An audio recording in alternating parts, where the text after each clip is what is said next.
esta ocasión voy a explicar los efectos combinados de la presión parcial del CO2, del pH y de la presión parcial del oxígeno en la ventilación alveolar. En este diagrama que vemos aquí, podemos ver a los factores químicos, a la presión parcial del oxígeno, a la presión parcial del CO2 alveolar y el pH. Todos en conjunto, cómo afectan aquí a la ventilación alveolar. Para poder entender este diagrama, tenemos que observar primero las curvas rojas. Estas curvas fueron medidas, registradas a diferentes niveles de presión parcial del oxígeno, 40, 50, 60 y 100.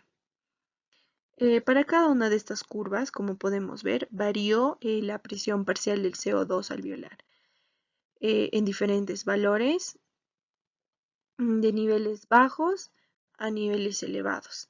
Estas representan los efectos combinados de la presión parcial del CO2 y el de la presión parcial del oxígeno sobre la ventilación alveolar. Estas curvas se midieron a un pH de 7.4, mientras que las curvas verdes a un pH de 7.3. Entonces, ¿qué tenemos aquí?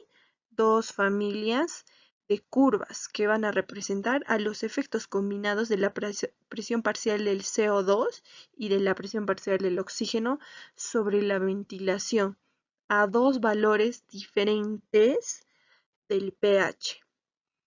Entonces, otras familias que se van a medir con otros valores de curvas van a aparecer desplazadas hacia la derecha si es que el pH es más elevado y hacia la izquierda si es que el pH es más bajo.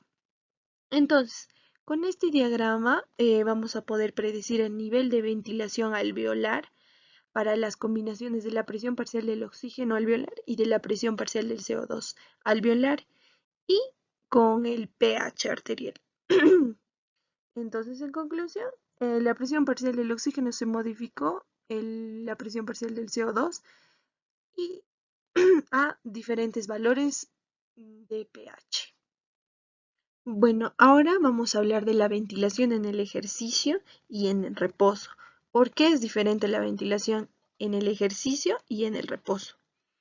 Bueno, en el ejercicio intenso se va a aumentar el consumo del oxígeno y la formación del CO2 y pH hasta 20 veces más. En este gráfico se observa la ventilación alveolar de un deportista sano y vemos cómo aumenta casi exactamente en paralelo al metabolismo del oxígeno, al consumo del oxígeno. La presión parcial del oxígeno y la presión parcial del CO2 y el pH en sangre arterial no tienen nada de cambio, o sea, sus valores se mantienen casi exactamente normales. Entonces no tienen acá ningún efecto.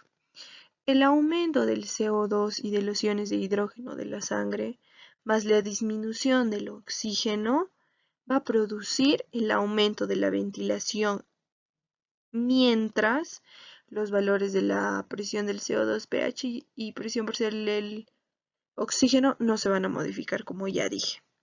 Entonces, ¿por qué es diferente la ventilación en el ejercicio?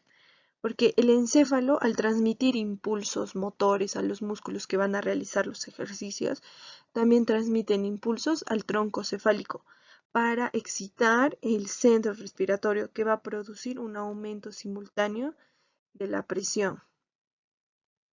Bueno, entonces el aumento de la respiración se debe también a las señales neurógenas que se transmiten directamente hacia el centro respiratorio del tronco encefálico al mismo tiempo que las señales se dirigen hacia los músculos del cuerpo para ocasionar la contracción muscular, para ocasionar el movimiento de los músculos. Y